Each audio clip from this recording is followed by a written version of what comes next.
I'm Kelly. This is Mary Alice.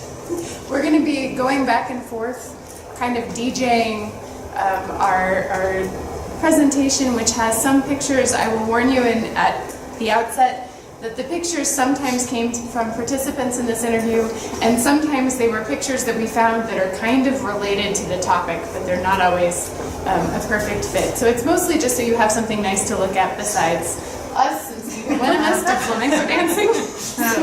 And I'll also be playing sound clips. So the main reason for giving this talk is to have the opportunity to share some of the interviews and some clips from some of the interviews we were able to do as part of this project, and just to see what people are interested in, and also if there's stories that you are reminded of in hearing these clips, if there's questions you have or things you want to tell. This is intended to be as interactive as you want it to be, with the idea of being actually talking about the past more than just listening to it. And so if there are, if we play one of the clips or tell one of the stories and it reminds you of something and you want to share, just let us know. Right? We have an opportunity to talk at the end, but we're also happy to do it throughout.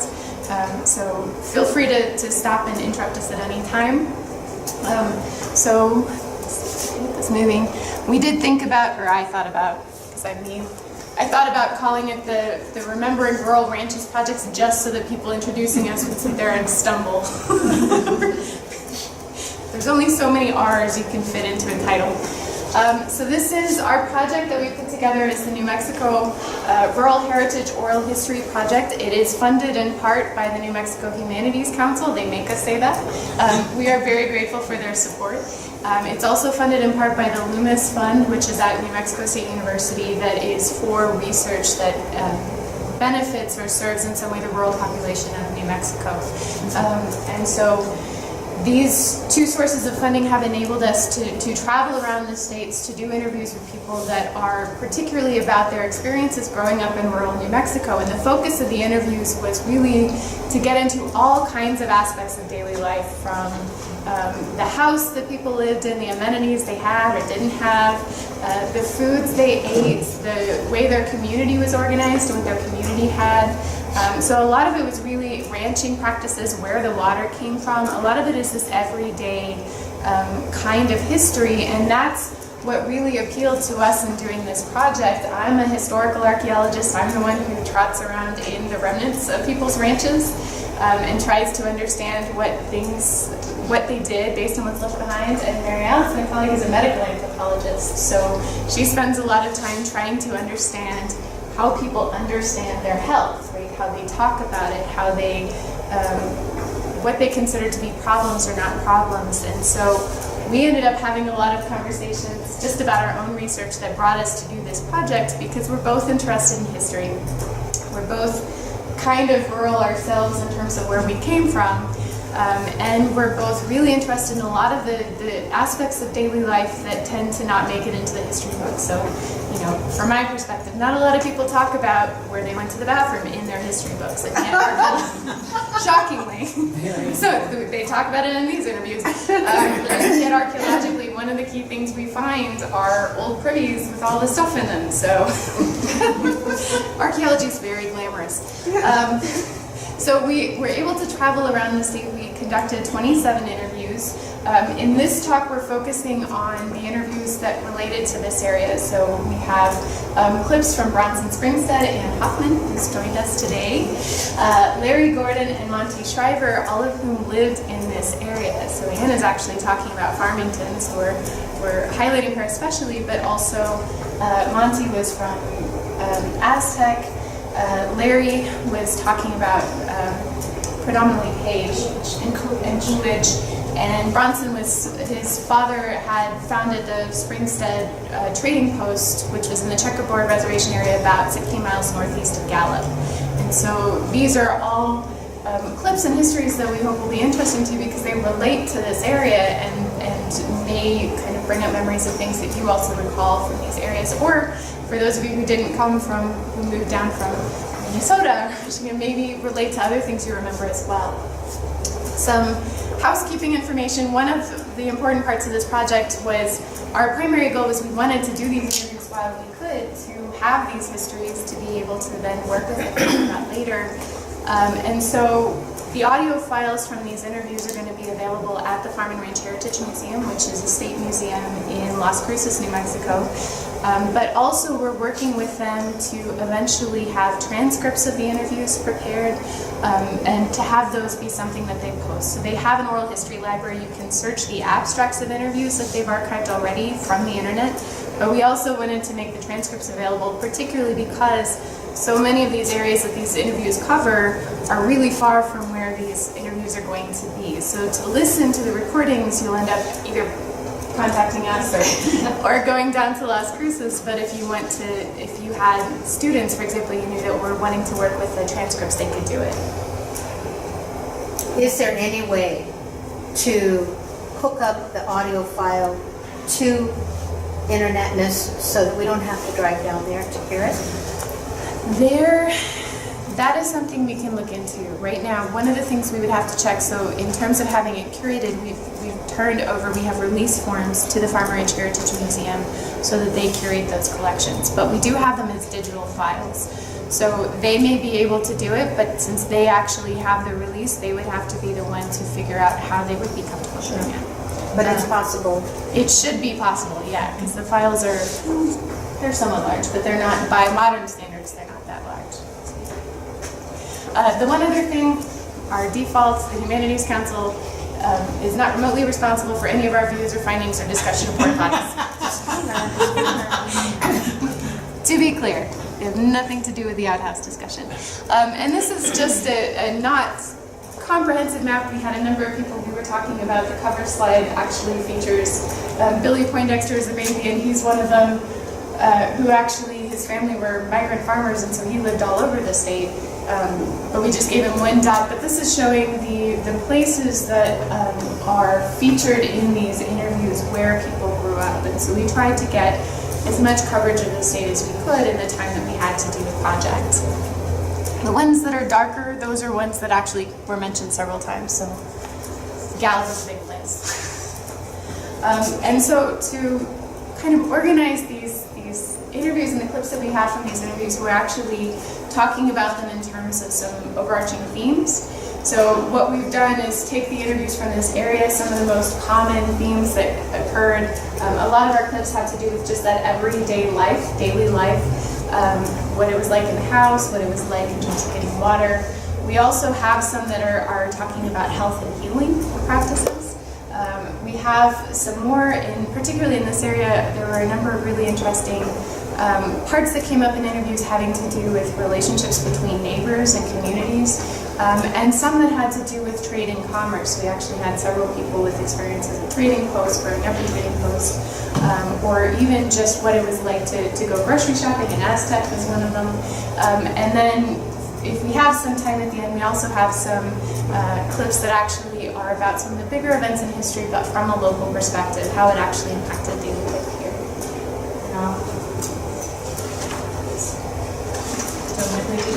Yes. Okay, so we're going to start with just some general,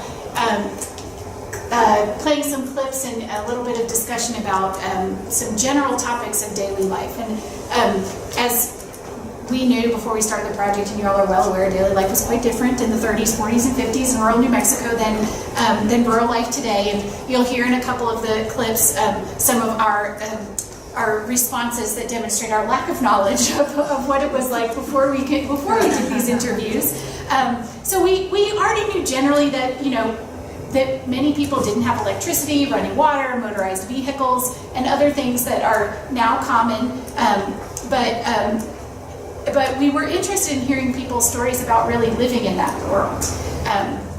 And so these kinds of details, as Kelly said before, are not the kinds of things that necessarily show up in the history books. And that's really what we see as part of the importance of doing oral histories, is to really get these local and individual perspectives on some of these bigger pictures. So first we're going to talk about water. Water was a very common topic. I think it came up in probably every interview that we did. And we got a lot of detailed explanations about sometimes just how complicated it was to get drinking water to your house. So we're going to hear a clip first from Monty Schreiber about the cistern and the construction of the cistern that they had in their home in Aztec. What I remember about growing up was we had a cistern. Oh, we had an outhouse, of course. Okay. And we had a cistern, and we had I'd say, a filtration system Okay. where they run the ditch water through two, how do I draw this? It was like, as I remember, something like this. Two chambers filled with rocks. And they'd run the ditch water through this, and then it would go into the cistern, and then we'd add chlorine to it. Oh, okay. Because I remember then we had a bucket that my dad would go out and just on a rope and drop it down and fill it up with water. Wow. And bring it in and would set it, I remember, in the house. And there was a little cup there, and I had to stand on a stool, of course, to take the cup and get a drink of the water. Yeah. And then whenever it was empty, went out and filled it. My dad filled it up again. So I'm certain that drinking water is still complicated to get, but we just don't see that process anymore when you just turn on the tap. So I think it's interesting to hear these stories about what was going on with water. And again, just to remind you, if you all have stories that you want to share about any of the things that we're talking about, please feel free to jump in and talk about your experiences to these topics. Yes. When I was a kid, we always had a spring right close to the house. And when we wanted some water, we'd go out to the spring with a bucket and get the bucket and carry it in the house. And that was to wash dishes and everything. We had to carry it in the bucket. Huh. Yeah, and that's because now you probably couldn't use the spring water straight. It's probably, most places it's probably contaminated at this point. So at least it is everywhere that I have lived. You can't just go get water straight from the spring or straight from the creek anymore.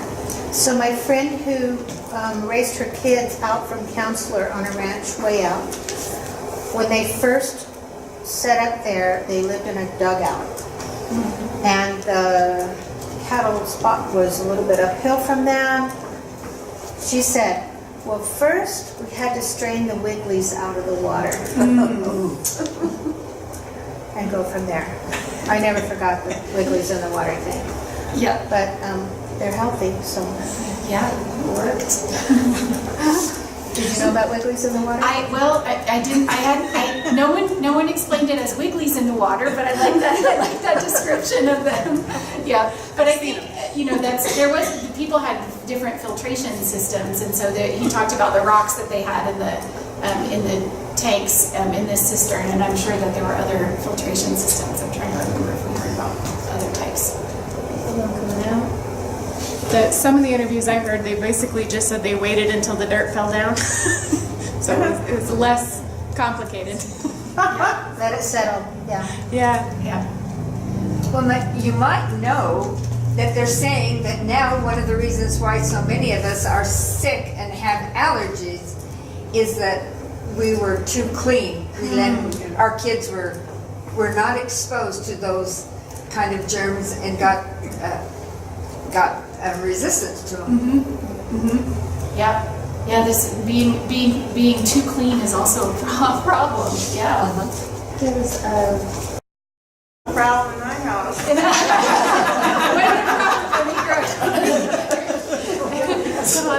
One of the other interviews was Jerry Navarez, who was coming from south of Las Cruces. What he was talking about was the family pulling water, but also collecting plants along the acequias, along the irrigation ditches. But one of the things that he found too is that now down in the south there's so many pecan farms that they put a lot of pesticides to keep the pecans kind of the way they want them to protect the harvest, but it means that a lot of those plants aren't growing along the ditches anymore, and even if they are, you can't eat them because of the pesticides. Yeah, so it's hard to get your good bugs. Right. So I kind of have an interesting story and a perspective on a cistern. I grew up on a ranch in South Dakota, And we got spring water just kind of piped down to our house, which was very good water. But my grandmother that lived 6 miles away, she had a cement cistern. And so we had to haul her water. But I was the kid that they lowered down on the rope into the cistern to clean it out. All right. That was an experience. And I won't say some of the things that I found. How often did you have to do that? We probably did it about twice a year when we were hauling water. Was it slimy? Is that the biggest thing? No. One time I found a mouse in there, and I was just, yeah. That was the worst. I have to say, that reminds me one, I'm trying to remember which one of the interviews, it wasn't cisterns, but it was the outhouse. The outhouse. Talked about, that came up on a few occasions, but one of them talking about getting in trouble and his grandmother, I think, having like the switch that, you know, if you got in trouble you'd get. And so that they would take the switch and throw it in the outhouse to try to protect themselves, and then they just got sent down into the outhouse to take it back. Oh my gosh. Sounds miserable. Extra punishment. Well, they got exposed to that germ, I guess. We're very healthy. Right. Okay, so in is this just one clip? There's two separate. There's two separate. Oh, there's two slides. Okay, so in the next two clips, we're going to hear Larry Gordon describe what it was like to live in Page and then in Coolidge, New Mexico in the 1930s. So he talks about the lack of amenities in Page, and then he describes the teacherage that he lived in because his father and mother were both teachers in Coolidge. A place called Page, which no longer exists. Okay. And Gallup was the nearest town. We had no running water, no electricity. But we did have a radio where we could get Gallup most of the time. It was battery powered. And other than that, we didn't have any of the amenities that we have today, of course. Go ahead and play the next one. In each place, well, actually, pardon me, the first one up at Page, it had one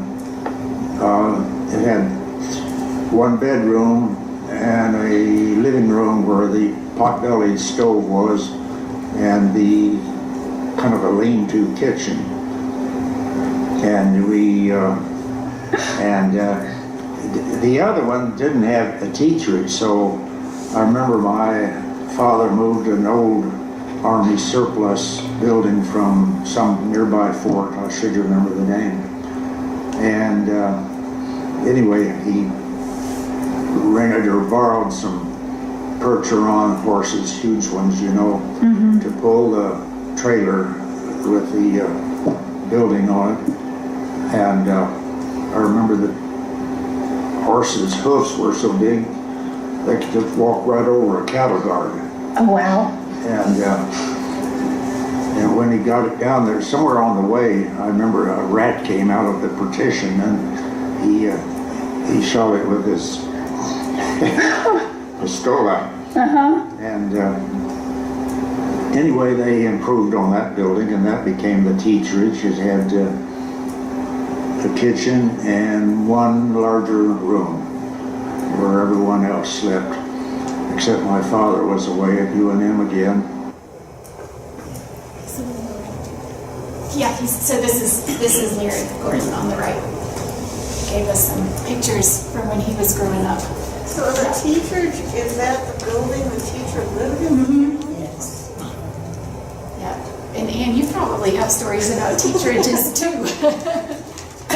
Well, my father changed his profession from teacher to minister when he moved to New Mexico. Okay. I can't really call it a teacherage, it was the parsonage, so to speak. Yeah. But same difference. Yeah. Keep going. Okay, So keeping things cool could also be a little complicated, like getting water. So in this clip, Larry Gordon explains that we are a little bit, we're quite a bit more strict now in terms of what we think needs to be kept cool than what we used to think needed to be kept cool. Maybe he says, I think, that we didn't know any better, but I think it also probably has to do with availability of refrigeration, and you kind of, you know, make different decisions about what's okay to stay out and what isn't. So we can listen to this clip. I have a story about those gas refrigerators. My aunt had one until just a few years ago. That was her wedding gift. Wow. And so my cousin, this would have gone like 65 years with this one gas. It looked like the one on the right over there, I think. And they finally did replace it. I said, well, did you save it? No, they hauled it off. And I'm like, really? And then the thing, boiling the beans. So out in the yonder, you cooked a pot of beans. That was your staple thing. So their thing was, well, before we leave, we got to boil the beans, then we can go. And that would hold them longer.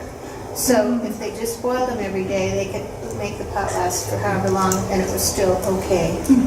So boiling the beans. Yeah, so it's an alternative to refrigeration. Yep. I don't know if I told you this, but the way we kept things cool at Carson's, when the Carson's Trading Post, was simply to put a wet towel over the things that we wanted to keep cool. And as the water evaporates, it keeps things cool. And it was amazing. We never got sick from any food poisoning. And I guess we probably ate things up pretty fast as well. We ate a lot of canned goods. And the trader had a cow, so we had fresh, unpasteurized milk where the cream would rise to the top like that. And you churned your butter? No, Really? we didn't go that far. I did learn to milk the cow, but that was just kind of to teach me what it was all about. I wasn't expected to do it. It's interesting you say that about boiling the beans. I lived for 2 years in a small community in Mexico, in Veracruz, and doing research for working on my PhD. And the place that I lived, electricity was available, but people didn't really have enough money to use a lot of electricity, and so sometimes people would have a small refrigerator that was almost always unplugged and just used more like a storage cabinet. But then once in a while, if you would get something like there was going to be a graduation celebration or something, you would plug in the refrigerator to keep something cold for the Coke cold for the graduation party or something like that. But what we did, same thing. You would cook a big meal in the morning that was going to be what you ate throughout the day, and you just reboil it after before each meal. And I did get sick, but I don't think it was because of that. I think it was because of the water, actually. But people didn't. It was fine. The food was fine. So The boiling probably killed everything. right. I think that's it. Right.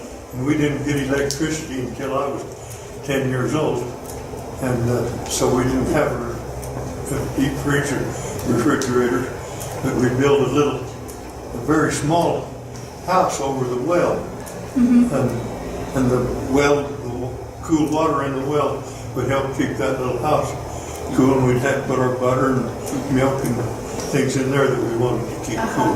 Yeah. But he also told me, I didn't see it, but they lived in a mountain, and so they would pile up the snow on top of a house, or just on this, and then cover it with sawdust. Oh, we had a separate little building that we had a lot of sawdust in, shavings and so on. And during the winter, we'd put snow and ice in there and put a lot of that around it.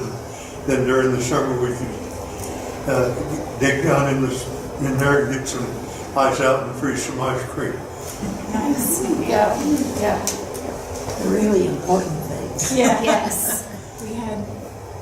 I'm going to play this and then. I remember my grandparents, they had it in they had a windmill, and they kept it and right below the water coming out of the ground. And I don't think, we didn't have a system. We just had what, we didn't attach as much importance to it as we do today. Good question. So you would leave things out longer? Is that what you mean? Yeah. And not be worried about it? Well, we didn't know any better. So yeah, we weren't worried about it. Okay. Did you see the sign? 16 millionth Frigidaire celebration. Yeah. 16 million. So two funny things. One is that a lot of the gas-powered refrigerators that we kept hearing about down here were Survey brands refrigerators. The other thing that's funny, I'm trying to come up with a picture for it. My grandfather and his father started an appliance store in eastern Nebraska, and this is their store. So some of these things that I didn't have pictures for, I was going through the family pictures, and a lot of it is the same things. So gas, but you like there'd be a gas line to the house? Propane. Oh, yeah. Propane. Oh, Propane tank. propane. Oh, Yeah. I see. Yeah, especially for the ones that are really far from any city, it was a way to actually keep it going, but they'd be paying for propane.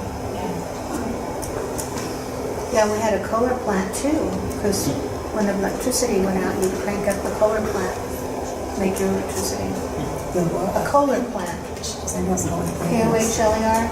It's a gas motor thingy that made your electricity. Like a generator. Yeah, a generator. Yeah, We that's didn't have it. So Here we are. we're actually, so we're not going to play this clip because Anne just told you the things we were going to tell you, which is Oh, I'm sorry. no, that's perfect. It's great. It's better to hear it from you in person. But these are some of the pictures that she provided. I just wanted to show them up here. We have more in other clips. But one of the things that I thought was really interesting, the wet cloth and using evaporation to keep things cool, especially in some places they talk about it as a window box unit. That came up a lot.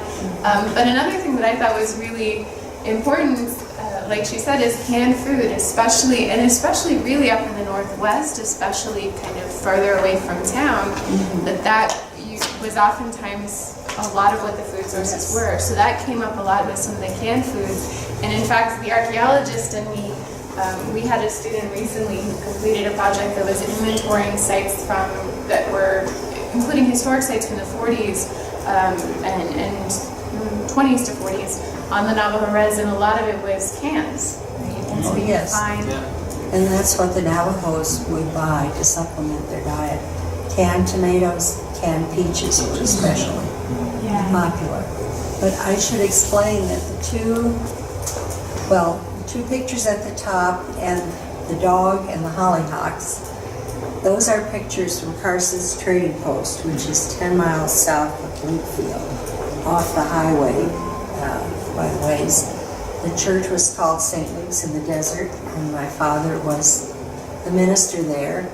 And the house, the picture at the top on the right is the house we lived in.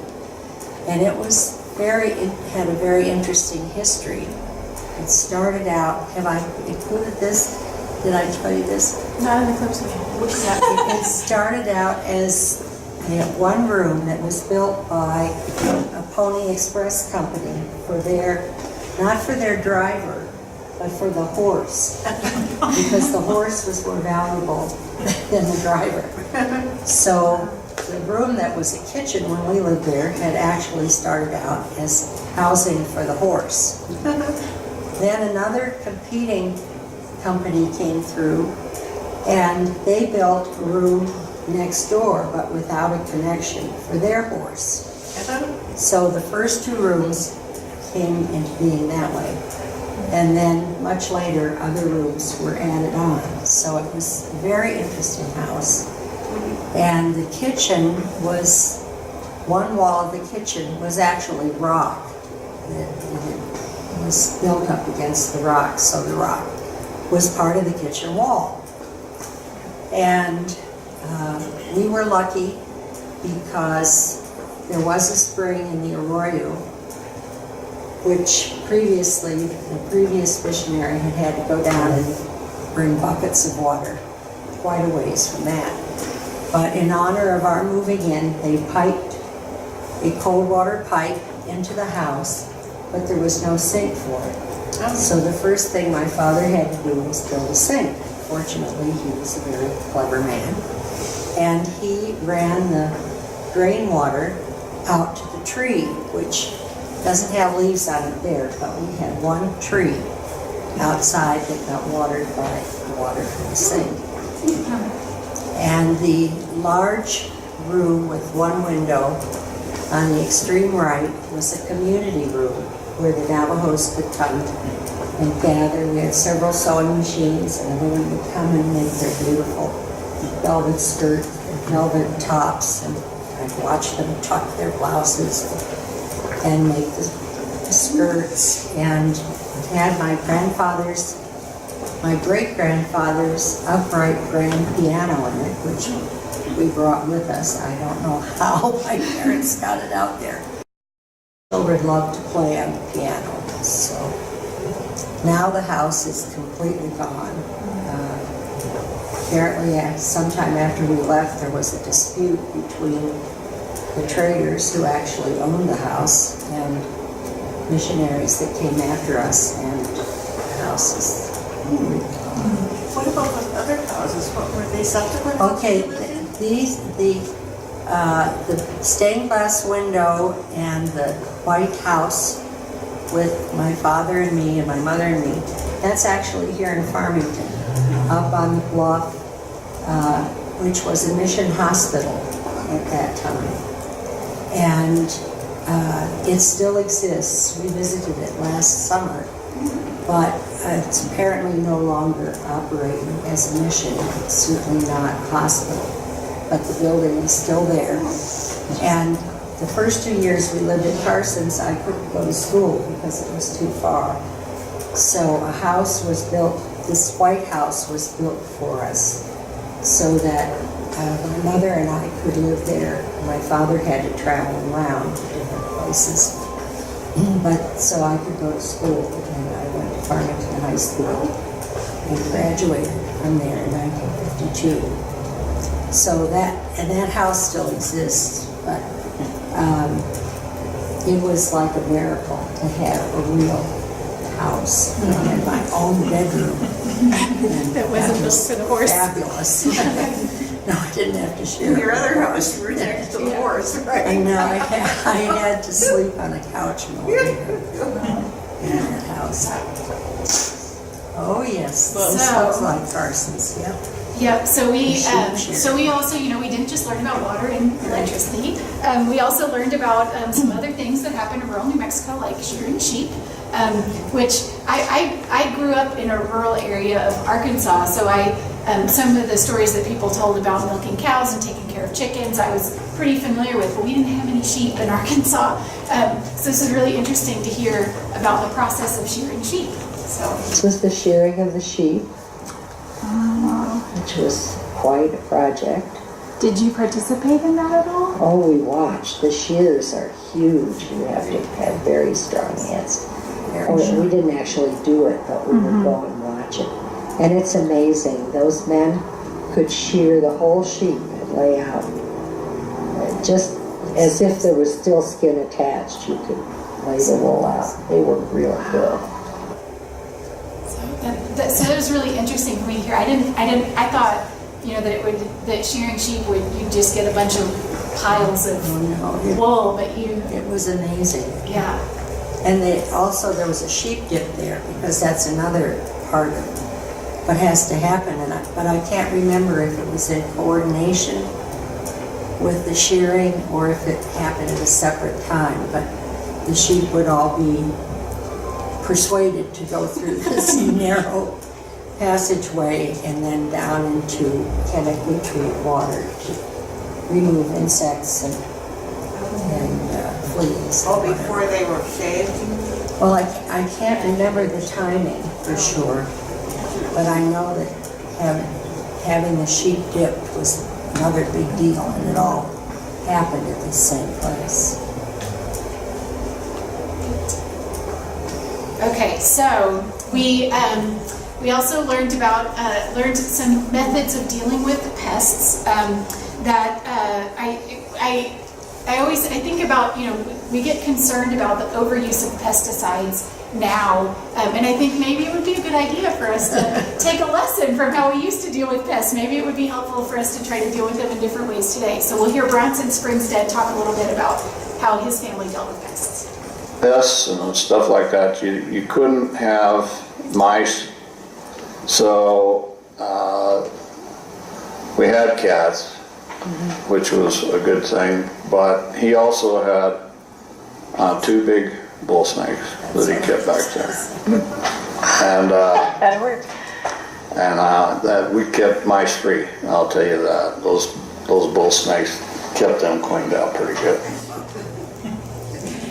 He also tells a story about his mom not being super excited about the bull snakes because sometimes they kept them. This was the original part of the trading post, and this is where they kept the rugs because it was the coolest and the driest. And it's the reason they kept the snakes in there, because the rugs are really valuable, and so they couldn't have critters chewing on them. But sometimes the snakes would decide to pursue greener pastures in the main store, and so he talked about his mom getting quite upset with his dad at one point in time when she went to grab some fabric within the sides of the store, and one of the snakes came out. Well, I have a story about a bull snake too. When we first moved to Carson's, my parents sent me out to the backyard to clean it up. And the walls were just like those walls, but a lot of the, can't think of the word, the stuff that holds the rocks together, mortar, thank you. The mortar, which was just sand and water, had worn away. So there was maybe a couple of inches around each stone. So I'm out there picking up trash, not very enthusiastically, and I look at the wall, and the wall is moving. And I looked again, and a big bull snake was going in and out around the different stones. And of course, I didn't know a bull snake from a rattlesnake, so I was scared to death. But I came to like the bull snakes a lot because they did help. Well, they eat the pests then, huh? Yes, and the trader People learn kept real on quick a to tell the box, difference. a box near the And stove did like bull for the bull snake to live in the trading post. When I was growing up, we had a real problem. I lived in kind of a rural part of Arkansas, and we had a real problem with cottonmouths, which are poisonous snakes. We would have all these cotton, like, I don't know, is it a den? I don't know what they, but we would have all these cottonmouths in our yard. And so my dad would go to the pet store and buy king snakes and bring them back to the yard. And I don't know if that's the same. I don't know if it's the same thing as a bull snake or similar, but they would eat the cottonmouths. Yeah, and they're not poisonous or dangerous. So that was our method when I was growing up too. Well, in rural families still, especially ranching families in the southern part of the state down by Silver City and all, I'm sure a lot of them. I mean, they are very big on teaching their kids how to watch out for rattlesnake, where not to put your hand because you can't see what's in there. And, watching them teach those kids, it looks a little bit brutal, but they learn their lesson right away. They, really get on them. You watch, you didn't watch, and that's still, because you don't want to have a rattlesnake thing. Right. So my grandmother wrote a story, and this was in southern Colorado, but I found this written story. It was amazing.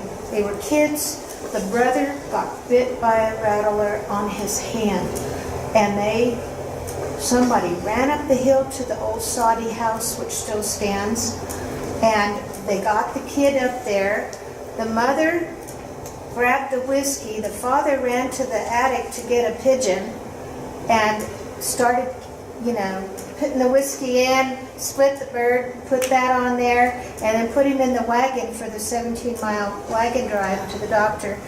He lived, and they saved his hand. And it was just the most amazing story of having that thing happen to this kid. What was the pigeon blood? To draw the blood somehow. The warm blood of the pigeon, somehow they felt like it would pull out some of the poison. So it's a live bird. Oh, yeah. Whack that bird, open it up, put it on there. Oh. Yeah. It was live minutes before. Yes, it was live, then it wasn't, yeah. Yeah, it's fascinating. I never heard a story like that. No, I haven't either. But that relates actually to the next section. We're going to talk a little bit about health and healing and some of the things that people, the kind of remedies that people used. And Like also, slitting the live bird? Are you talking no, we haven't. No, I haven't heard that. I didn't hear that one in any of the interviews. But we're going to talk about a little bit about some home remedies, but also we have a little lesson in cultural diversity from Ann Hoffman. And dealing with kind of health and healing. So we'll start with vaccinations, which is the stories. So the stories we heard often demonstrated lack of infrastructure for healthcare and public health. And that infrastructure really just started to develop in the 1930s and 1940s in this region. So there was extensive use of home remedies, but also recognition of these different cultural perspectives and different ways of understanding how to take care of health. So we'll hear first from Anne about vaccinations. And this is the inside of the church, as it was in those days. It's now been modernized, I'm sorry to say. And those beautiful rugs are gone, and it's very antiseptic looking, but it's still in use, and the current minister is a woman, a Navajo woman, and I'm very happy. One of the things I remember vividly is that the first year we lived there, 7 babies died of whooping cough among our families. Because no one had ever vaccinated anyone.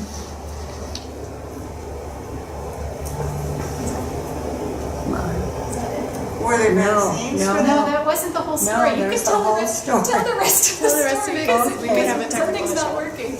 Well, my father knew what needed to be done, so he went to Shiprock, to the public health hospital there, and asked if the public health nurses would come and hold a vaccination clinic for our community. And they agreed, so we advertised, we urged everybody to come. And my mother made big pots of soup, and we baked lots of bread because people had to travel miles and miles of wagons to get there. And lots of people came. And the nurses vaccinated everybody, adults, old people, children. And the community really responded. And after that, we never had a baby die. So it was pretty dramatic. My grandmother told about having diphtheria, I think, and they painted her tonsils with kerosene. And so she always had sinus trouble.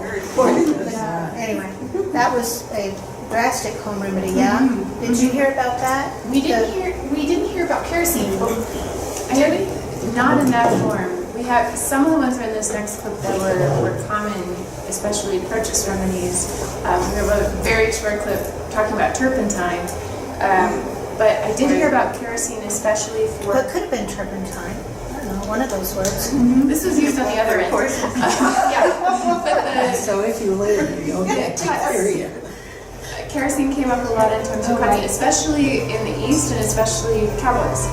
So you use kerosene to treat any cuts, and then also that was what they would put on the horses and the cattle if they'd been cut or if they'd been bit by a snake. Now, what if I missed because the phone went on here? When kerosene came up in these interviews was mostly it was for treating cuts, but especially in the East, especially some of the cowboys talked about using it if they cut themselves, but also on horses or on cows if they'd been cut on something, or if they'd been bitten by a snake. Like in barbed wire. Okay, so we have next we have 3 different clips that we're going to about the use of different home remedies. So in the first one, Bronson Springstead is going to talk about Mexican oil, or aceite mexicano, if you refer to it in Spanish. Has anybody heard of that? Is that the same thing as snake oil? Well, it could be. But so I was not familiar with it, but I learned after we did this interview that it's made from rhubarb, anise, cardamom, cayenne, and peppermint oil. Oh, wow. So you'll hear what that gets used for. And then we also have a clip from Monty Schreiber about using turpentine, and then Ann Hoffman talking about castor oil. Sold a lot of product called Mexican oil. And it was Mexicano? Yeah. The glass bottle. Yes, a glass bottle, and they used it just about for everything. I mean, if you smash your hand, well, you just rub some Mexican oil on it, and if you had a headache, we'll rub that Mexican oil on your forehead. So Mexican oil was one of our big sellers, and tincture of methylate had alcohol in it, burned. They sold a lot of that. It had a glass, not a dropper, a glass stem. You dip it in there and it was red. And you'd put it on a cut, just burned. I mean, really burned. But if somebody came in with a sore throat, really bad sore throat, my mother would take her forceps-looking things with a cotton ball and soak it in that tincture methylate, had them open their mouth and just swab around their tonsils. And you talk about cure them. And then the other big seller was mustard plaster. And there were squares about like this that were just in paper wrappers. So what you did is take the wrappers off and soak it in hot water, and then put that mustard plaster on their chest, and then they take the other layer of paper off and leave it on there until it dried.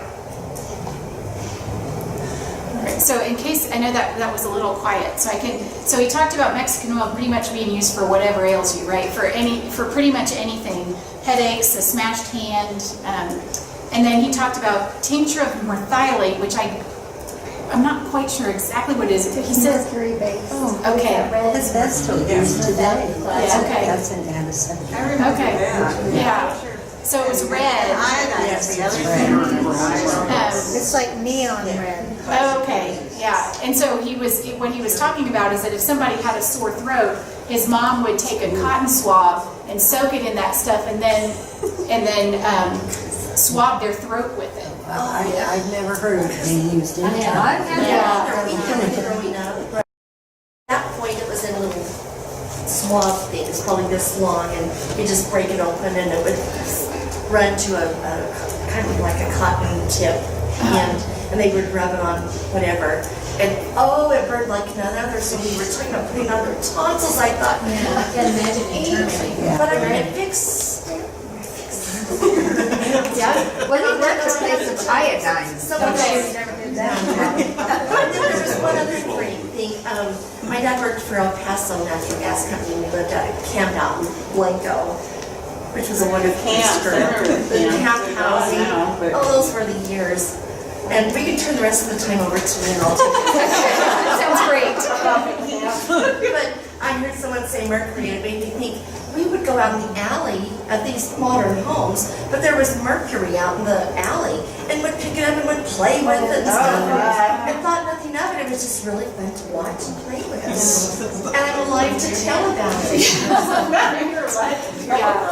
Yeah. So this Mexican oil was the beginning of the doTERRA essential oil movement. Really? That's what it sounds like. That's what it sounds actually. I was so excited when you said it because this was recovered from excavations at a site that I worked at that was occupied through about the 1940s in eastern New Mexico and the Pecos, and it says the bottle has aceite mexicano embossed on it. Right? And so it's one of these things that in some of these rural New Mexican communities, I hear about it, and he was saying they had it for everything. I asked him if he knew where they made it. He said they bought it in Gallup. He didn't know where it was from, but definitely not Mexico. But it was a really common remedy in some parts of New Mexico. Is this a brown bottle? Yeah. And then the other thing that he talked about was mustard plaster for colds, putting that on your chest. Okay, so we have a real quick, real short clip about turpentine, which There's was some lively people after turpentine treatment. This is a little confusing. So the picture is actually the kid with the chocolate on his face is Bronson, who we just heard from, and this is at Springstead, the trading post, and that's his mother who used to treat people's throats with. and she was a midwife. And midwife. Yeah. His thing about her was that, so his dad went by the Colonel apparently because as a kid he'd been pretty bossy. And he said that they called his mother the Eagle, but never when she could hear them. But the clip is actually from Monty talking about turpentine. Well, I remember I had ringworm roots and they put turpentine on it and I ran screaming through the house. It's a short story. Turpentine for ringworm. Back in. Oh, ringworm. Oh, Yeah. gotcha. Oh, I remember ringworm. Probably kill ringworm. Do they still have ringworm? Yeah. Oh, yes. I got it when I was a kid. I know ringworm. had it. Yes, it really was. Yeah. Brown. Yeah, I remember my mother got back to ringworm. I don't remember how she treated it, but something. Yeah. Got taken there. I want to ask you, when I lived in Durango for years, I had Hispanic friends, and the current, the term for the yeah, that is so neat. And they probably engaged in a lot of these special remedies too, I imagine. Yeah. So we didn't have as many in the interviews from up here. We didn't have as many people talking about that, but we did interviews in the kind of, especially in northern Rio Grande and then also down in the south end by Las Cruces. Some of the other talks we've given, we actually talk about that, and there were certain things that would come up. So like one that I heard several times, I mean, there's a lot of use of teas, so especially manzanilla, and your various kinds of peppermints or mint teas, but then some other ones like using thin sliced potatoes soaked in vinegar, you wrap in a cloth and that pulls the fever out. They put it on your head. One that's kind of like that was more strange and it came up in several interviews was the little sticker that were on cigarette containers. Like that, if you had a cigarette packet, it was sealed with a sticker. That they would do, their mothers would kind of like lick the sticker and stick them on their forehead, and that was supposed to pull out a headache. Psychosomatic medicine. It is kind of, it's sort of a sympathetic magic with the idea of it drawing it out. Well, that would cure a little bit of the hypochondria that might have. Well, and you might feel cool with a sticker on your forehead. Well, my medical doctor that worked on the reservation, he said, if you will take the bloom from the rabbit brush, chew it up, put it on your bee stings, it will pull it out. And he told me in the 70s. And so it was just a remedy that, that had been used, and it works. My mom used to unroll a cigarette and take the tobacco out and chew on it for a few seconds and put it on bee stings when we were kids. That would pull it was supposed to pull the sting. I felt better, but I don't know if it's like a somatic. There was one which may relate to the castor oil, but that also the Bronson had when I was asking about other remedies he knew in the area, and he said because they were out on the checkerboard, but it was entirely Navajos who were their neighbors and he came to the trading post, and he said one of the things that they did was sheep muck tea. And it's sheep manure, kind of dried up sheep manure in hot water, and you let it settle and drink off the top. And I asked him what it was meant to do, and he said he had no idea. Maybe it just made you stop complaining about being sick.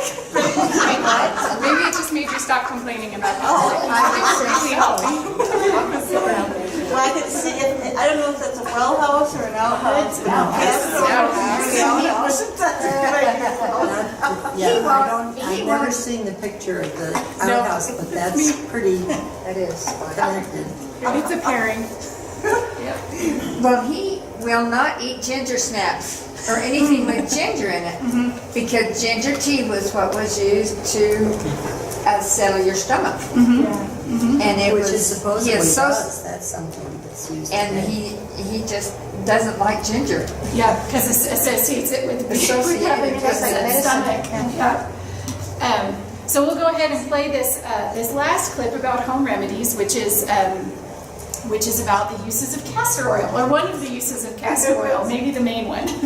And you'll see why it's associated with the picture of the outhouse. The baby was dehydrated and having trouble with bowel movements, so the doctor also prescribed castor oil. This baby is a baby. And after a few weeks, Jim came back with the empty castor oil bottle and asked for more. And we said, well, Jim, the baby's well. Why do you need more castor oil? Turned out he was prescribing it in his medicine man practice, and it was very effective. Yes. He needed more.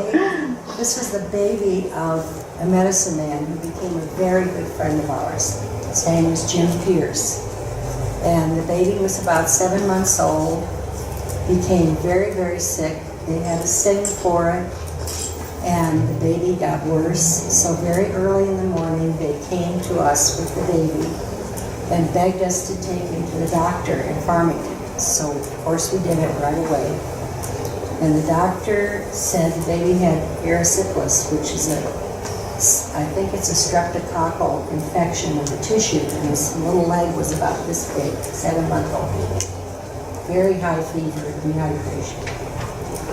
So this was before antibiotics, but sulfa drugs had just been invented. So the doctor gave us a bottle of sulfa drugs, a bottle of some other medicine that I don't know what it was, and a bottle of castor oil, because the baby was dehydrated. And so the doctor wanted the baby to have castor oil. Well, fortunately, the child lived, and Jim was very, very grateful. And after a while, as I said here, came back with the empty castor oil bottle and asked us for more.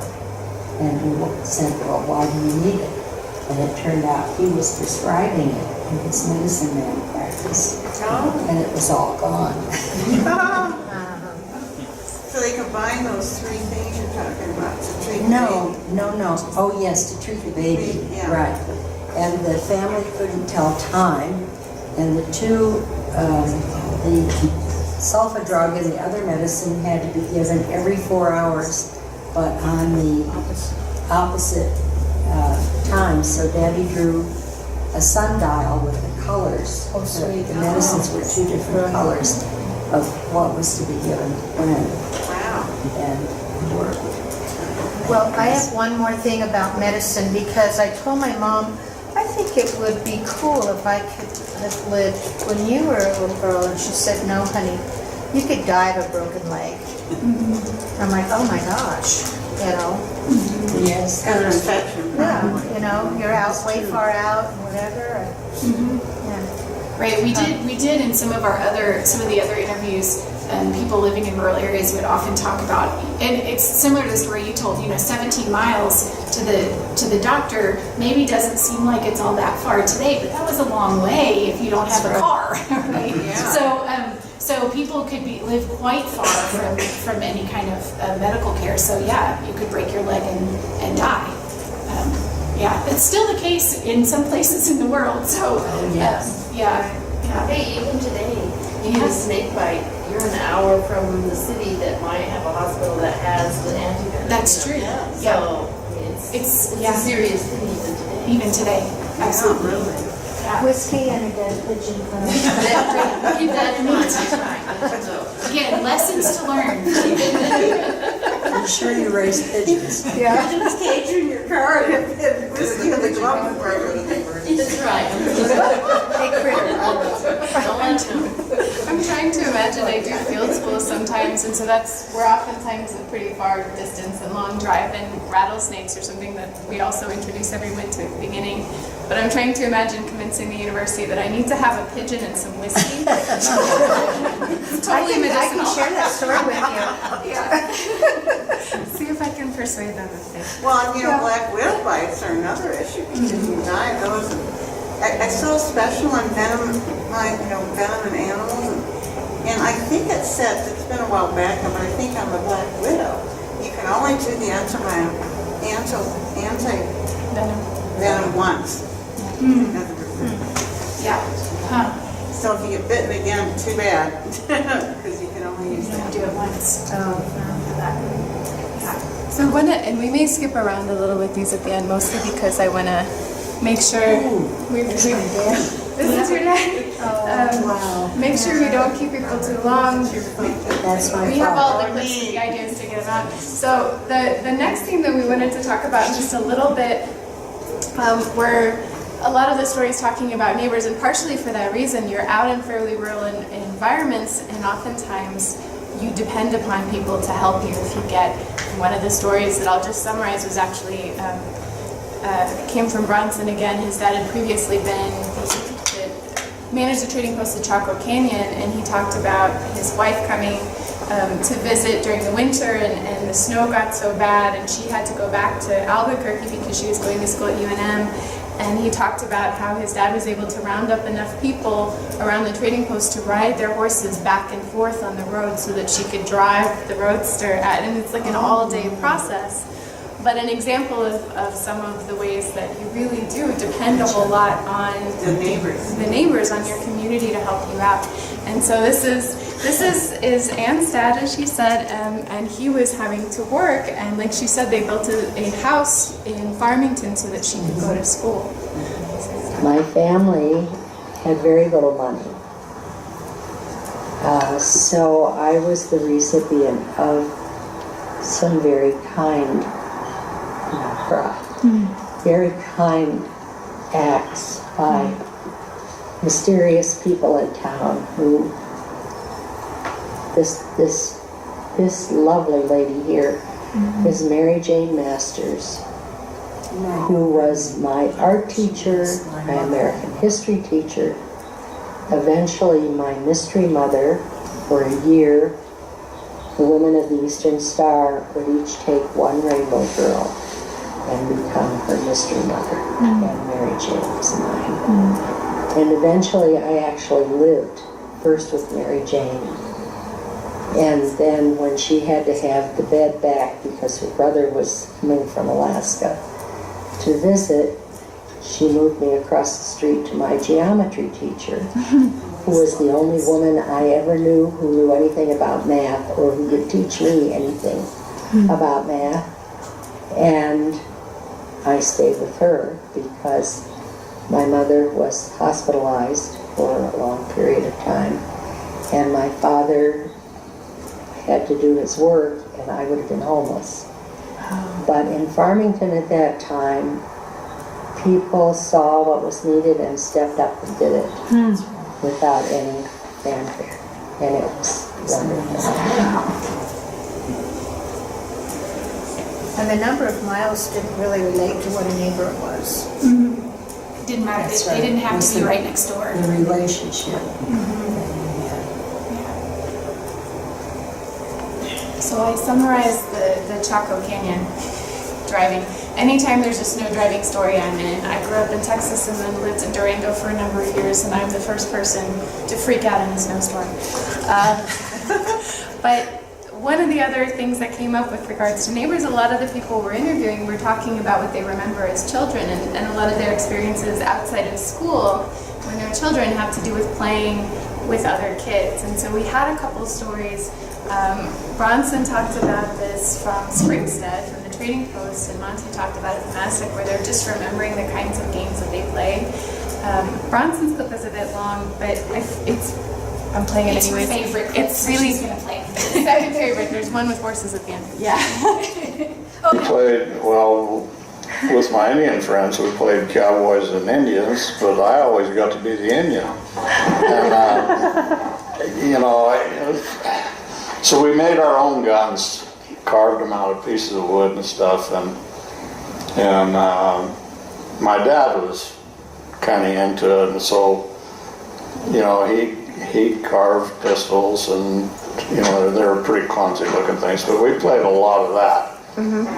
And then, of course, every once in a while, they would let me buy a comic book, you know, if we went to Gallup, and we learned about football.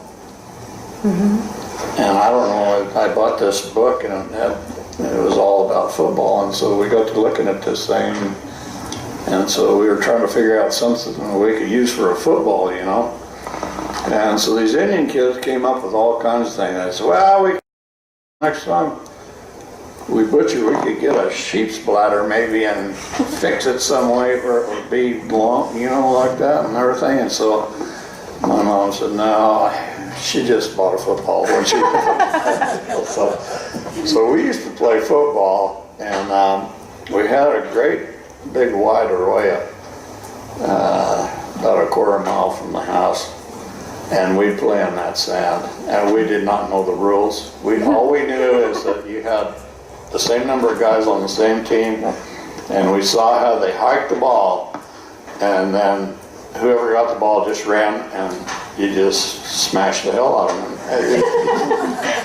And that's how you won. That's how you won. So we played football. We used to play another game that was, I mean, it was a pretty rugged area out in there. So we'd give one kid 15 minutes to go hide. And then we'd have to all go find him, you know. And that became really a crazy game. And they do that now in Boy Scouts. They call it capture the flag is what it's like. But this one kid hid one day in a big pile of brush and pulled it over the top of him, and there was a rattlesnake in there. So I was waiting for that. So that didn't become very popular right after that, because my mother had to take him to Rehoboth. So we decided maybe that wasn't a very good deal. But and then war.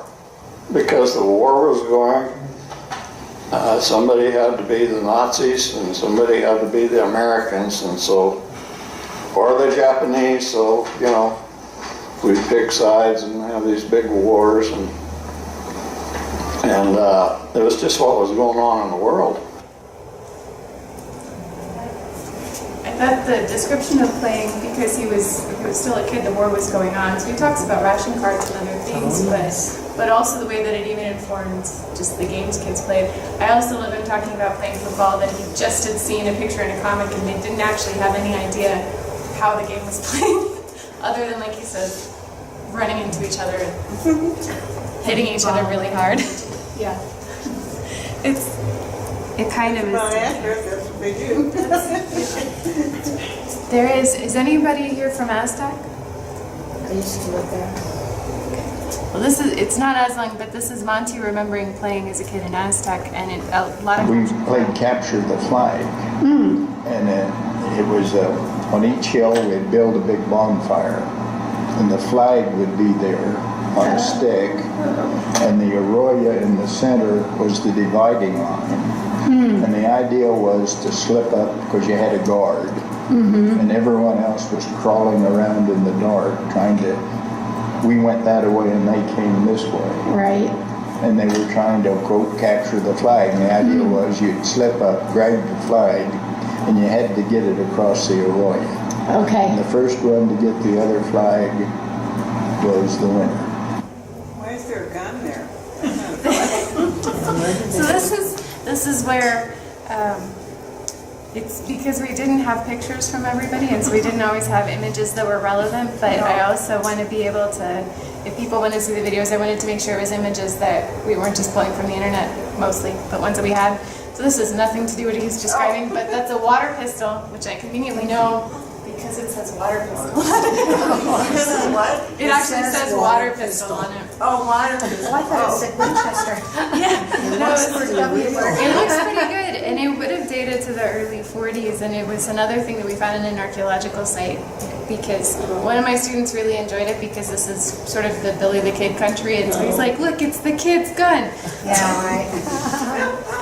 which holds up pretty well. I remember when you all asked me, what did you do for fun? And I just stared at them. Because I don't remember that we did anything for fun. We were just too busy trying to survive. That was, you're not the only person who stared blankly when I asked that question. A lot of people said, yeah, we just worked a lot. Yeah. There were always chores, always things that we had to be doing, so. That's like how incredulous I was when I first found out that in town, there was a place you paid to go there to exercise. I thought that was the funniest thing ever. It is pretty funny when you think about it. Right. Well, and I'm not trying to add to any sibling rivalries, but I will say if I had to identify a pattern who responded that way, the older kids always worked. Oh. But sometimes it was the younger siblings that would get Of course, I was alone. There were. Right. Yeah. You get to be the labor force. Hide and seek would be pretty simple for you. Hide and Hide and seek, seek would right. be fast, yeah. That's true. Also, because I don't want people to get tired, there were, I think, 2 that we were going to try to do. Okay, We're not let's do tired. that. You're not tired? You're not tired? Well, we have various things we can come back to. We'll talk. We're staying here tonight, so. We have unlimited time. There were a few that were on trade and commerce. The one that I wanted to share, it's another from Monty, but it had to do with shopping and credit. Because one of the things that was pretty consistent, this is particularly before World War II, but even continuing a while afterwards, in places where a lot of people were herders or farmers or both, your entire income came really once a year. And so you didn't have a steady paycheck that's helping you pay for things all along. And so it was certainly normal with the trading post. Bronson talks about how people would come in the fall, usually not because then he had to go herd the sheep, but would come with everything, all of their products, and then the rest of the year they would buy on credit. But that's also the case in Aztec. When Monty was talking about the stores. Grocery stores On the same block. on the same block, and you could charge groceries in. They would write down, each of them had their little books, and they could write down each item and what the price was, Okay. and then you would charge it. So why did they do that? Because I think a matter of the farmers didn't always have money, so they would charge it, and then after a while they'd start bugging you for a little money. Okay. And what was funny, certainly since Harfield and Don Gay would stand outside their business to see who was going into which store to charge groceries. Because if your bill got a little high here, or then you'd go into Gay's, Okay. or you'd go into Hubbard's. Okay. Well, now, so then they charged, so they didn't let them barter, pay with the goods. Not from what Monty talked about in Aztec. It was just on credit. I don't know. Ann, was there bartering that happened? No, with the trading post, then the Navajo women would bring their jewelry in and pawn it. And it would be tagged with the amount that was paid for it and whose it was, and then hung in a safe room, a special room where it was deemed to be safe, and held until spring when the lambs were sold, and later on when the wool was sold, and then the bill would be paid off and the jewelry returned to its owner. And when you hear the term dead pawn, that means when somebody didn't come back and pay the bill, or perhaps they died and the jewelry was left there and then it could be sold, but after a specified period of time. And certainly the Carsons and the Drolays, their daughter and son-in-law, who ran the Carsons Trading Post when we lived there, they were very kind people, and they were very good and understanding, helpful to the Navajos. They were a really great family. So they give it a period of time in case maybe family members showed up, not necessarily the owner of the jewelry, but somebody would come and pay the bill. Pay the bill, right. Or the owner. Or sometimes in the summer especially, the men would go away and work on the railroad and earn cash money, and then they'd come back and pay off the bill. But there were just long periods of time when people didn't have cash. And I imagine with the farmers, when the crops were sold, then they probably go in. So the jewelry was collateral. The jewelry was collateral, yes. And when he was talking about an Aztec, there were 3 main grocery stores all on the same road, which made that a little tricky. But people would buy, it's basically just an IOU, so they would have, sold their merchandise and paid off their bill the previous year, so they would be allowed to buy things on credit, but after a while the store is going to get a little nervous about whether or not they're going to be able to pay off that credit, and so they would just go to the next store where they didn't have as much to avoid getting harassed to pay their bill, and then when they were able to sell the crops at the end of the year, that's when they would have to clear all their balances.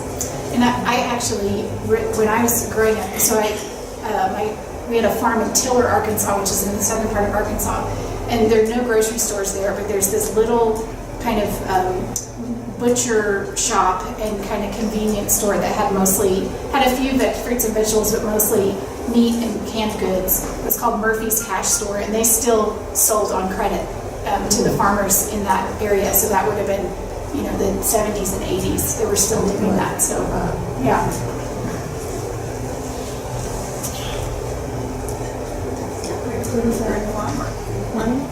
I think so. Or Larry's Here's a road back here speaking.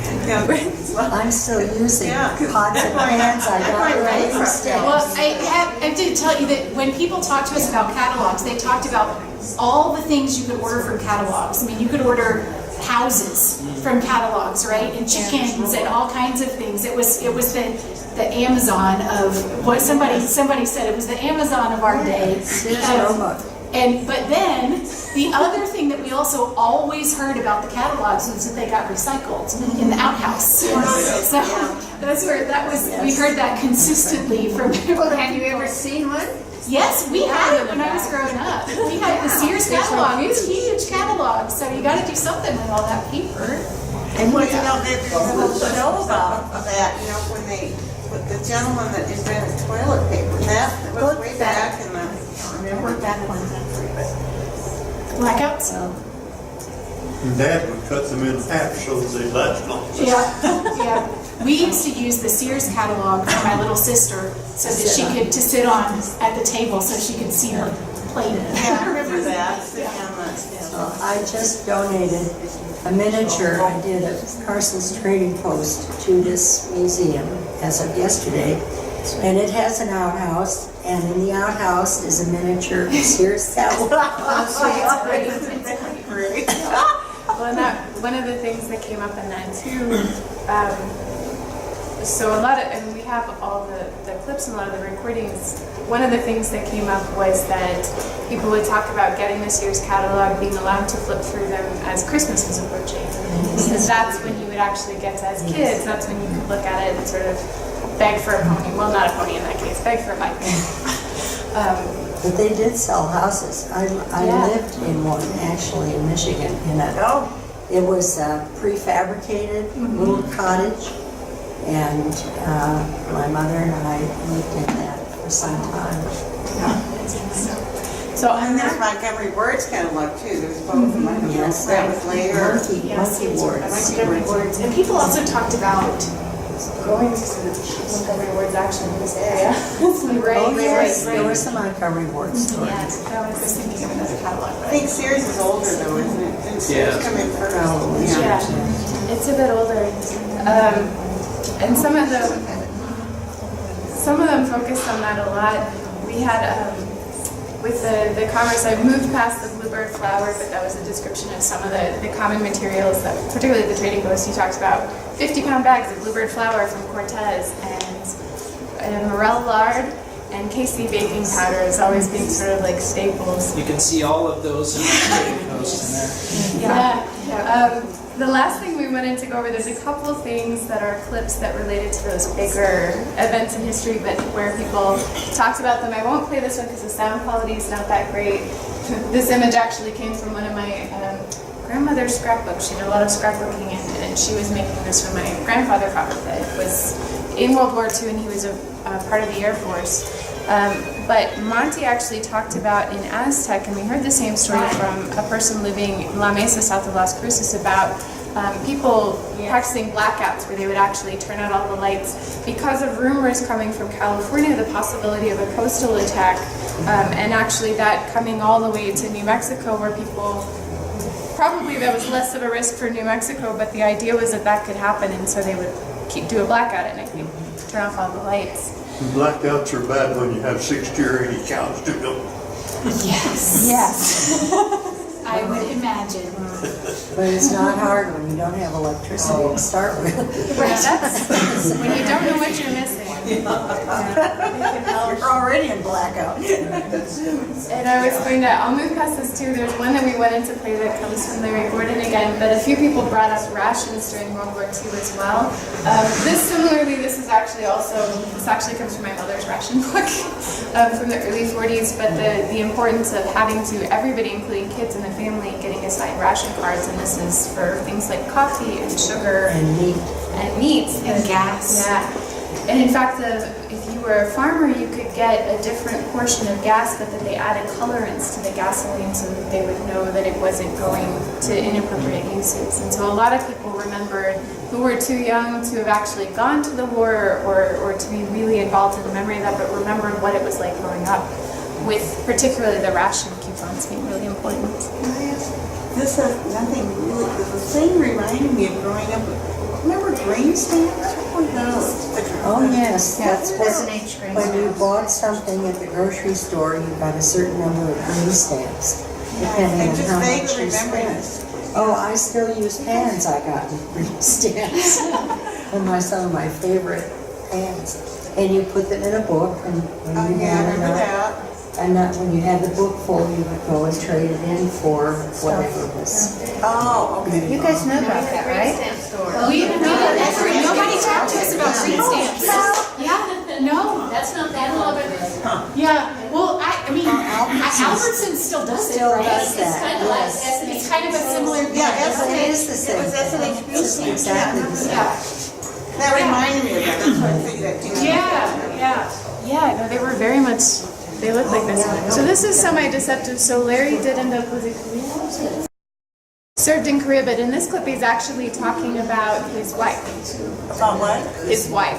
Oh, it's She went away and became an officer in the Marine Corps. And she wasn't gone very long for that. She was one of those so-called 90-day wonders. Okay. And shortly, about a year after she returned, we married. Okay. Was that unusual at that time for a woman to go into the military? Yeah. She Okay. was in the first Marine class, women's class, following the first one. I was going to say following World War II, which it was. But it was the first one ever. Pardon? But it was the first one Yeah, ever. it was the first one. Wow. And there was about 60-some started in it, and only about, as I recall, 16 maybe completed the rather rigorous physically and mentally requirement. okay. This is Kelly's picture. And the other one was the second picture. Yeah. So, and I know we're at 4:30, but I'm gonna go. So, and this picture I don't own. I found this on the internet. But one of the stories we had, which is later than this time period, but it's such a fun story to me, was Bronson. So later he grew up on the trading post. He later became a veterinarian and came back to work in New Mexico, and he still works in New Mexico. But he talks about getting called to go. One day he's getting a call that's from Gallup.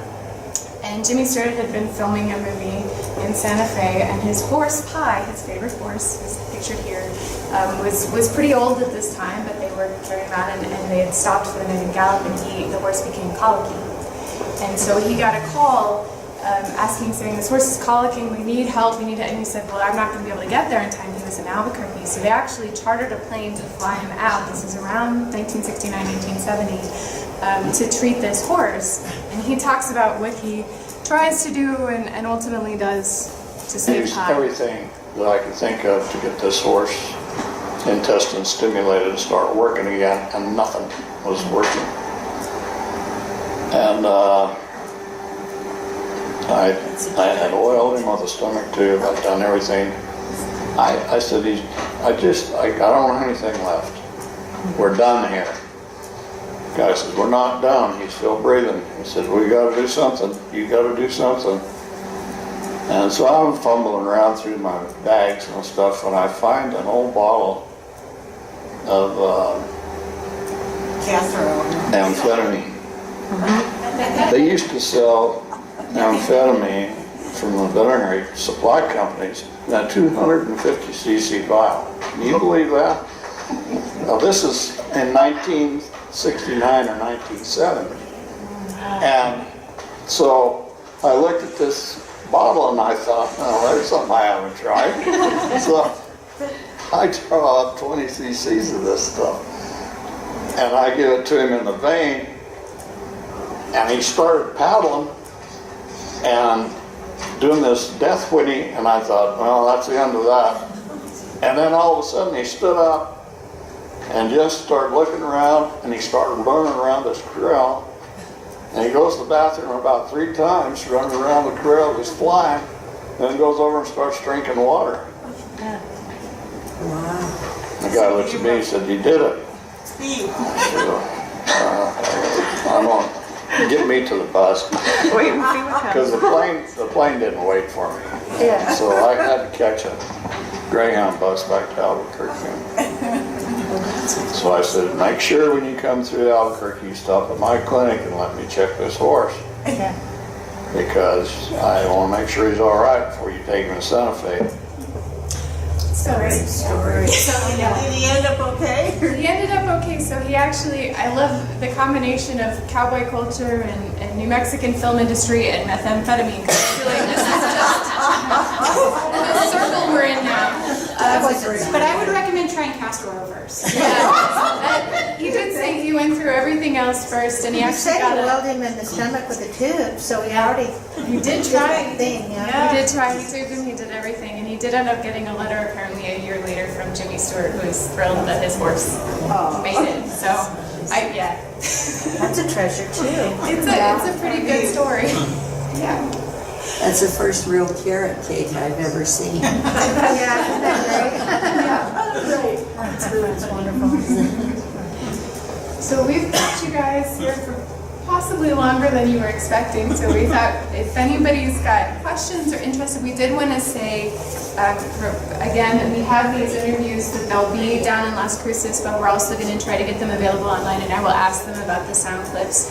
If there's ones you're really interested in, you can also, of course, ask us, because right now there's no restriction in terms of what we're allowed to share, or you can ask the participants themselves for more. There's a lot of information in a lot of local museums where we are.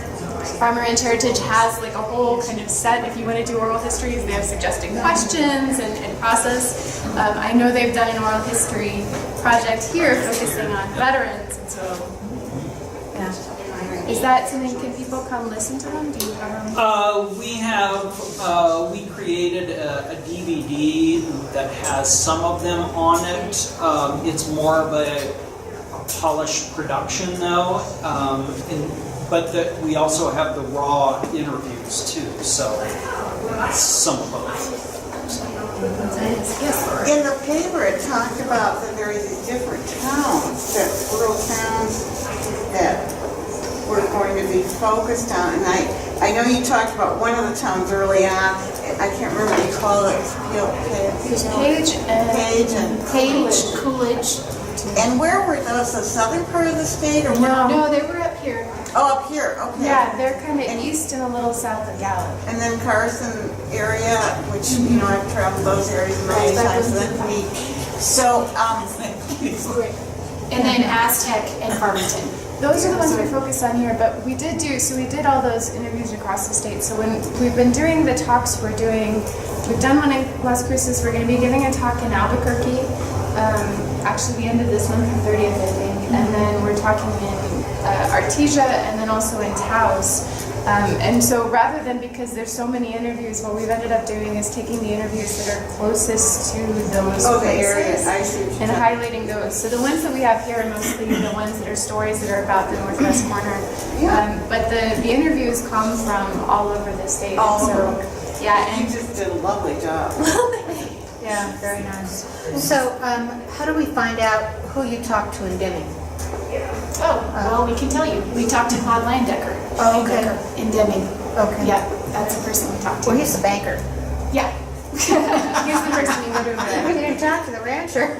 No, yeah, he told us a little bit about working on ranches before he was a banker. When he was growing up. Yeah, but that's the only one that we got. The way that we got got participants is we advertised, you know, all over the state in different newspapers and different media, just to say that we were interested in talking with people who grew up in rural New Mexico, and we basically scheduled interviews with anybody who contacted us. So we didn't, you know, necessarily do targeted recruiting in specific places. Because there's, you know, the last one of a generation is hanging on. Yeah. And she's the youngest of 12 or something, and she's the only one. And, you know, it would be a wonderful pioneer thing. Well, So we would. So right now we're focused on doing the presentations for the through beginning of May. Yeah. But then after that, there's potential for us to do more. Did you bring your interviews with cards? people. Yes. So that'll do it. I'll just. Okay. That would be I great. was so thrilled. I just happened to run across the ad in the paper. And, you know, it's so many people had said to me, you have to record the stories Good for you. of Anna, you're so wonderful. thank you for That's doing in that. your ear. You know, there were so many wonderful things that we experienced, and I would try to write it down, and I could just never figure out the right format, and I'd get discouraged. And so it was just like a dream come true to hear about people and your research, and then to have you come. And so this is, you know, the two things at the top of my bucket list are now crossed out. Donating the miniature of Carson's Trading Post to this museum and giving the oral history. We don't want you kicking your bucket.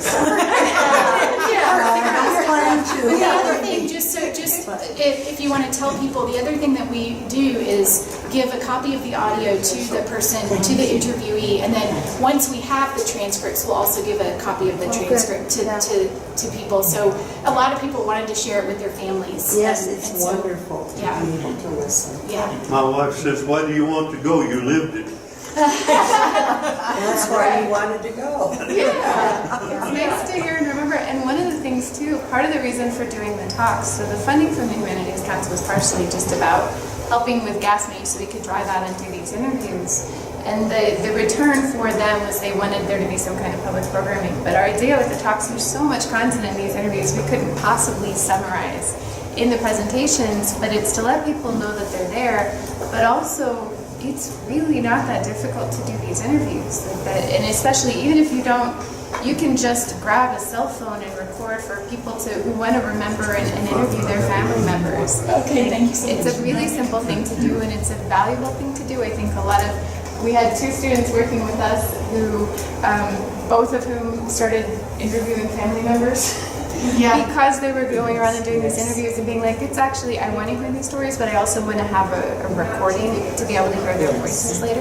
I wish I had done that with my father, because he was a storyteller too, and it would have been so easy. Yeah. But you get tired of hearing the stories when it's, you know, over and over again. And now I'm so regretful that I didn't. Well, and a lot of people, I mean, if you put things that I'm going to record you, they'll be, Right. Yeah. but if you just lay it on the table and just visit, isn't that kind of the better technique? That's what they did. Uh-huh. It was so easy Yeah. to talk to. Yeah. It was wonderful. So on the New Mexico History Museum down there, around Farm and Ranch Museum website, does it have where we could access your target questions and that kind of thing? Are those on there where we can get them? I think they have the questions, but if they don't, you could always, so the person, it's, Donna is the woman who is the, I'm going to screw up her last name, WOJCIK, and so I'm afraid of saying it. But she's the person who's the oral history program manager, and she's the one who gave me some of their protocols. So yeah, if they don't have them posted, I don't think they did the last time I checked, although they had some of that information. But if they don't have them posted, she would definitely send them, because That's an easy thing to post. Right. You know, Yeah. We should here's a ask, link we to should ask the, her to do that. Yeah. tell her to do it. I'll pester her to do it, and I can also send them if anybody contacts me. Like I can send the ones, because we mostly use theirs, but we added a little bit more stuff on health and healing, and I always want to know about the toilets, and so we modify them a little bit, but they are useful even if they're not perfect always for interviewing family members or things, because they just give you a list of questions to start the conversation. And yeah, I mean, we have recorders that are intended for that, but they're not expensive, and phones work just as well, and that's exactly what you do. You turn them on, and then you just ignore them. We usually try to make sure that there's at least 2 people there, and the idea is that one person can be talking and the other person can be making a note about the different times that different things came up. So that, especially, a lot of times people will be like, just like this, and they draw something on a piece of paper, and that's not going to be clear through the recording, and so we try to have somebody there who can take notes of those things. But it's such an easy thing. And Well, and those targeted questions are invaluable, because this one thing could remind you of this amazing thing that you wouldn't have thought of. Yeah. But it's really important to have a person who's interviewing or getting the conversation started, because people would say to me, oh, just take I don't have an iPhone, I don't want one. And they say, just take a recorder and talk into it. Well, I've done that many times professionally, but with the personal stories, you need to be talking to someone who's interested. Right. And that keeps you going. So sticking a microphone in their face. And just sitting somewhere and you don't know where to start. When we did our oral history project, we were focusing on veterans, but we would ask them, where and when were you born? What do you remember about growing up? Or what do you remember about going to school? Just to kind of get them going. And then once you get them going, then it's like... you can't shut them up. Yeah, you just let them go. When they run out, maybe steer them to something else. But. Now, isn't there a website that will transcribe an audio thingy? Do you have to pay for that? If you want a good one. So we're very fortunate in that the Farm and Ranch Heritage Museum agreed to help us. Like their kind of participation in the project was that they were also going to have their volunteers help work on transcriptions. So they're not going to happen immediately, but they are. We've got 2 of them, 2 of 27, only 25 to go. So they are working on those. But that's a person that's doing it. That's a person. There are paid services that will do it. It's just like you can use voice text with a phone. Like there are audio services that are able to transcribe, but there's a lot of errors in it. So you can use that as sort of a step 1, but then you'd end up having to go through and fix it. Sure. And especially less common terms or accents or things that they oftentimes don't. Or a mumble. Yeah, right. Which is also where like the interview, the conversation helps too, because then you go back and be like, I have no idea what that thing you just said means. What is that again? I didn't mean to bother you on the question, but in the paper when it listed these small rural towns, Rosa and something else, I can't remember. They were probably in another part of New Mexico. In your studies that you did for this whole project, did some of those towns just disappear, or are they still there, or are they just gone? In other words, off the map. All of that. Page is gone. So They're gone. yeah. That other name when you said with Page that was a Coolidge. scenic? Yeah, I looked it on the map and it showed it. Yeah. Coolidge is there. Page is largely a ghost town. There are a few of them that people remember living in that are thinking of. I mean, there's one that was actually in the far southwest that was. I didn't remember the list, I just remember road. You might be thinking of the talk that was advertised by the Historical Society. Right. No, I was just in the paper about this talk today, and I was listing these towns. If it was Rosa, it would That have was the been, Navajo. it would have been the Navajo Dam talk. It was advertising this lecture at 3 o'clock today, and it mentioned those towns, so I knew. No.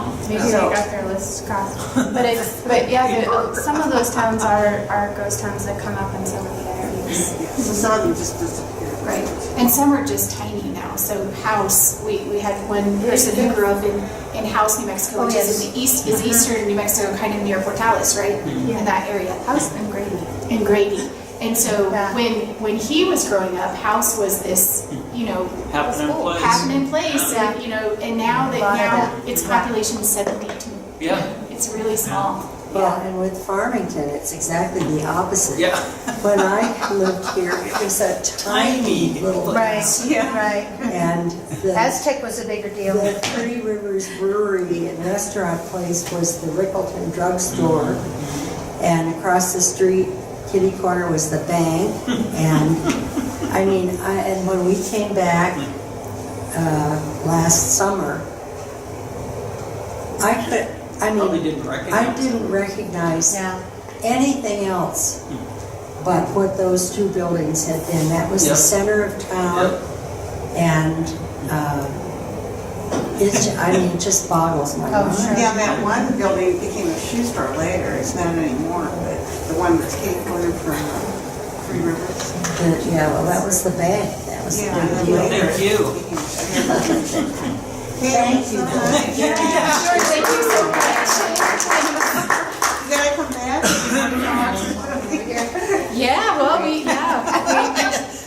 We try to make a longer trip up here next time. I know, right?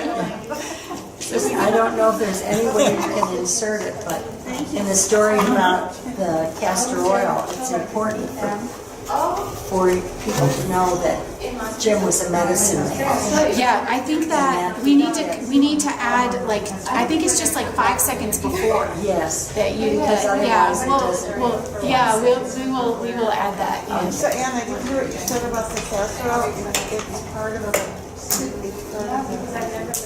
I didn't hear what you just said. Oh, I said it's important for people to know that Jim was a medicine man. Oh, okay. That's why he was using it in his casserole. practice. And the baby got well.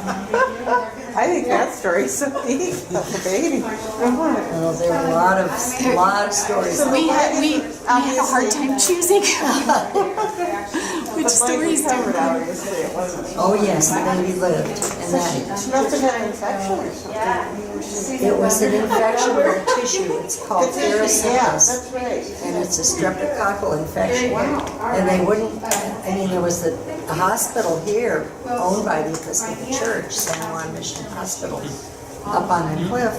But this is such a contagious infection that they said they were afraid that it would be spread to the other patients, and they couldn't keep them in the hospital. Was her? Was it a boy or There was a boy. And you know, I was sitting in Santa Fe down at the museum waiting for friends who were visiting, and they had moved the Native Americans who sell jewelry under the portal around the corner because they were repairing the portal. And this rather elderly Navajo woman sat down next to me, and we got to chatting. And I mentioned Jim Pierce's name. She said, "Oh, he's my cousin." This is like 70 years from the time. Oh, wow. Isn't that something? Hadn't met anyone who knew Jim Pierce, and she knew all about him. Oh, He was quite a famous person. Great, wow. So thank you. This is a beautiful museum. Thank you. I just am so happy. You're really lucky to have about it. Yeah. So, I'll show you. This is what I brought. Well, are you going to stay the night or? We're staying the night. Yeah, we're Yeah, staying the well- night. So it's about a 6-hour drive back to Las Cruces. So we're not going to do that tonight. Right, I was We'll go tomorrow. Well, it's going to take longer to go up north and see the I know, that's, snow up there in the mountains. Yeah. I finally got snow last year. As you know, our whole area was in a terrible drought. right, I mean, right. the mountains had no snow. I've never seen that in 50 Wow. years. The needles up north of Durango, nothing. Edgemere Mountain had nothing. It was just stunning. Yeah. And then this is a year ago, I'm talking about December. Because I like to make it in snow, and I went up to make it first, nothing. Oh, yeah. Spurgeon had nothing, there's nothing on the side of the road. Engineer and the needles had nothing. I was just, it was stunning. I've never seen that. Yeah, but it's better this year. And then the middle of December last, a year ago, they got, Mother Nature gave 35 inches, that was it. And so, it's so nice to see the beginning. Because when I moved to Durango in 1970, going to big snow years, we would get in town 8 feet of snow every week, and then on the mountains we get 10 feet every week, and I'd ski and all that dry powder, and that was Wow. And then it's April, when the first started closed, they still had 150 inches in the way. I haven't seen that in my age. We've done a lot of skiing on I haven't seen that Durango, since. so. But still, we've had snow, but last year it was, I've never seen it. But this year, There's some we got snow. enough moisture here, and we had nothing here. It's rained all, nothing. Wow. Yeah. Wow. Yeah. Hopefully next time we can stay longer. It's easier to do that I wouldn't during the trade my summer. ranching You know, when we're not growing up teaching. for anything.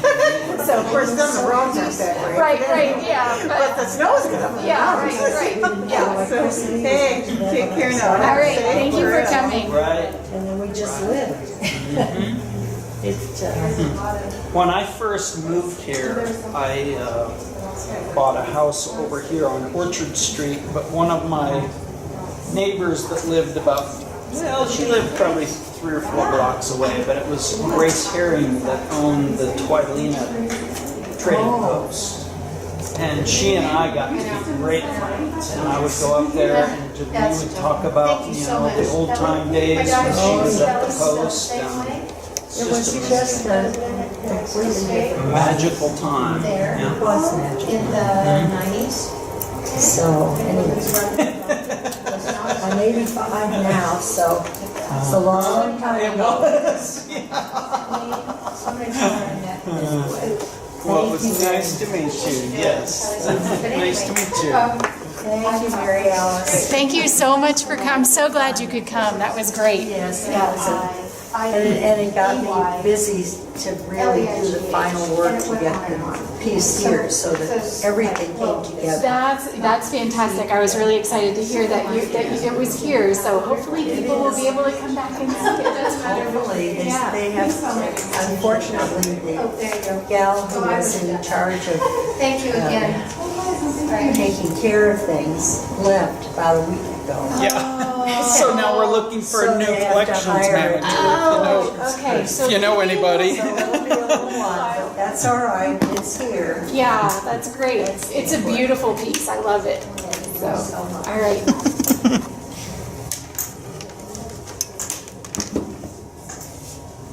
Let's close this early. Oh, I forgot we are still recording.